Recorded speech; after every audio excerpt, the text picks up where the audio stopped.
అమరావతిలో ఎన్డీఏ శాసనసభాపక్ష సమావేశం ముగిసింది.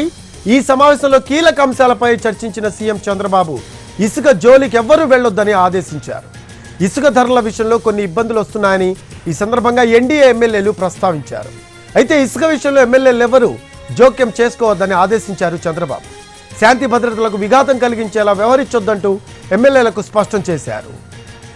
ఎన్డీఏ శాసనసభాపక్ష సమావేశంలో జగన్ ఆందోళన అంశం ప్రస్తావనకు వచ్చింది. అయితే తప్పును పక్కన వాళ్లపైకి నెట్టేయడం అలవాటేనని చంద్రబాబు అన్నారు. జగన్ తన సహజ ధోరణి వీడలేదన్నారు.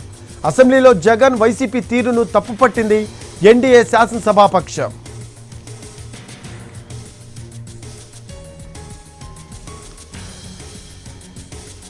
దీనికి సంబంధించిన లేటెస్ట్ అప్డేట్స్ మా కరెస్పాండెంట్ పిఎంఆర్ చంద్రశేఖర్ అందిస్తారు.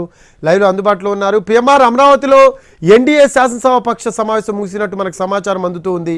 ప్రధానంగా దీంట్లో ఏ అంశాల మీద చర్చించారు?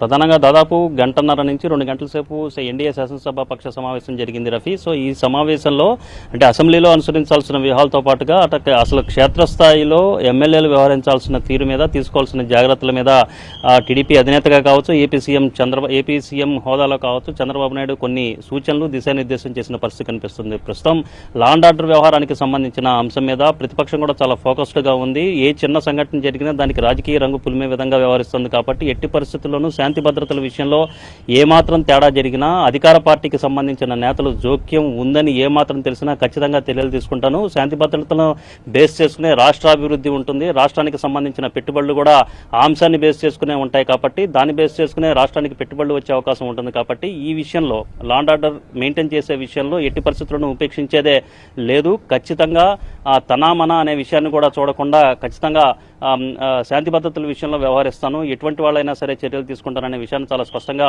చంద్రబాబు నాయుడు చెప్పినట్లుగా మనకు అందుతున్న సమాచారం మేరకు తెలుస్తోంది. అట్ ద సేమ్ టైం కక్షపూరితంగా వ్యవహరించే విషయం ఏదన్నా ఉంటే ముందుగా తానే వ్యవహరించాల్సి ఉంటుందని, తనను స్వయంగా ఏ తప్పు చేయకుండా జైల్లో పెట్టారు, తాను కక్షగా వ్యవహరించాలి అంటే, కక్ష సాధింపుగా వ్యవహరించాలంటే తానే వ్యవహరించాలి. కానీ తాను ఆ విధంగా ఆలోచించడం లేదు.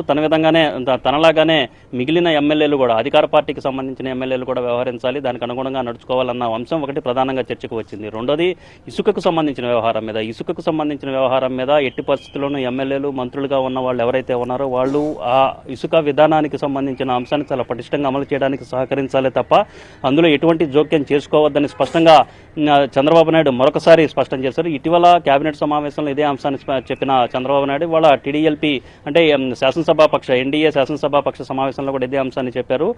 కొన్ని అంశాలు అంటే ఇప్పటికీ ఇసుక విధానం అమల్లో కొన్ని లోటుపాట్లు కనిపిస్తున్నాయి. కొన్ని జిల్లాల్లో కొంత ఇసుకను ఎక్కువ ధరకు వెచ్చించి లోడింగ్ అన్లోడింగ్ ఛార్జెస్ కావచ్చు, రవాణా ఛార్జీలు ఎక్కువగా వెచ్చించి తీసుకెళ్లాల్సిన పరిస్థితి ఉన్న విషయాన్ని కూడా కొంతమంది ఎమ్మెల్యేలు చెప్పిన నేపథ్యంలో దీనికి సంబంధించిన పూర్తి స్థాయి విధి విధానాల రూపకల్పన త్వరలోనే అవుతుంది. ప్రస్తుతం స్టాక్ పాయింట్లలో ఉన్న ఇసుకని తెచ్చుకుంటున్నారు కాబట్టి, ఇసుకని వినియోగదారులకు అందిస్తున్నారు కాబట్టి కొంతమేర ఇబ్బందులు అనేవి ఉంటాయి. కొంత ధరల విషయంలో కూడా కొంత గ్యాప్ అనేది ఉంటుంది. సో త్వరలోనే దీనికి సంబంధించిన పూర్తి స్థాయి ప్రణాళికలు, పూర్తి స్థాయి విధి విధానాలు రూపొందించిన తర్వాత, ఇసుక పూర్తి స్థాయిలో అందుబాటులోకి వచ్చిన తర్వాత ఎటువంటి ఇబ్బంది లేకుండా ఉంటుందన్న అంశాన్ని చంద్రబాబు నాయుడు ఎమ్మెల్యేలకు చెప్పినట్లుగా మనకు తెలుస్తుంది. అట్ ద సేమ్ టైం ఇవాళ సభలో జరిగిన ఘటనలో జగన్మోహన్ రెడ్డి సభలో అనుసరించిన తీరు కావచ్చు, వైసీపీ వ్యవహరించిన తీరు కావచ్చు, దీని మీద కూడా ఎన్డీఏ శాసనసభాపక్షం అభ్యంతరం వ్యక్తం చేసింది. నెల రోజులు కాకముందే ఈ తరహా అంశాలు, ఈ తరహా విమర్శలు చేయడమే కాకుండా ఏకంగా గవర్నర్ ప్రసంగాన్ని అడ్డుకునే విధంగా జగన్మోహన్ రెడ్డి, వైసీపీకి సంబంధించిన ఎమ్మెల్యేలు, ఎమ్మెల్సీలు వ్యవహరించడం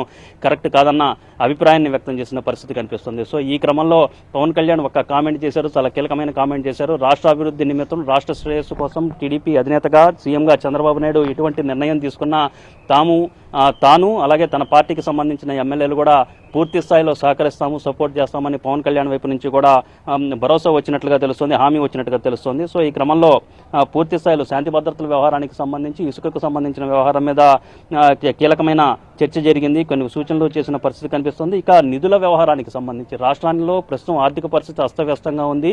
నిధుల వ్యవహారానికి సంబంధించి ఎక్కడికి వెళ్ళినా నిధులు లేకపోతే పనులు చేయలేమన్న అభిప్రాయం కూడా వ్యక్తమవుతున్న తరుణంలో ఈ అంశం మీద అన్నది కూడా ప్రస్తావనకు వచ్చినట్లుగా తెలుస్తుంది. అయితే నిధులు సమస్య ఉన్న మాట అయితే వాస్తవం, కానీ నిధులు లేవని పనులు చేయకుండా ఉంటే మాత్రం అది ప్రజలు క్షమించరు. ప్రజలు పనులు చేపట్టాలి, అభివృద్ధి చేయాలనే ఉద్దేశంతోనే ఎన్డీఏకి వన్ సైడ్ మెజారిటీ ఇచ్చారు. సో ఈ నేపథ్యంలో అన్నింటినీ సర్దుబాటు చేసుకుంటూ ఒక్కొక్క పనిని నెమ్మదిగా గాడిలో పెట్టే విధంగానే పనిచేసే దిశగా పరిపాలన సాగించే విధంగానే ప్రస్తుతం వ్యవహారం నడుస్తుందన్న అంశాన్ని కూడా చంద్రబాబు నాయుడు ఎమ్మెల్యేలతో చెప్పినట్లుగా తెలుస్తుంది. సో ఈ క్రమంలో రోడ్లలో గుంతలు పూడ్చే కార్యక్రమం మీద ముద్దుగా ఫోకస్ పెట్టినట్లుగా చెప్పిన పరిస్థితి కనిపిస్తుంది. సో ఈ నేపథ్యంలో పూర్తి స్థాయిలో క్రమశిక్షణతో పరిపాలనకు సహకరించే విధంగా ఎమ్మెల్యేలందరూ సహకరించాలి.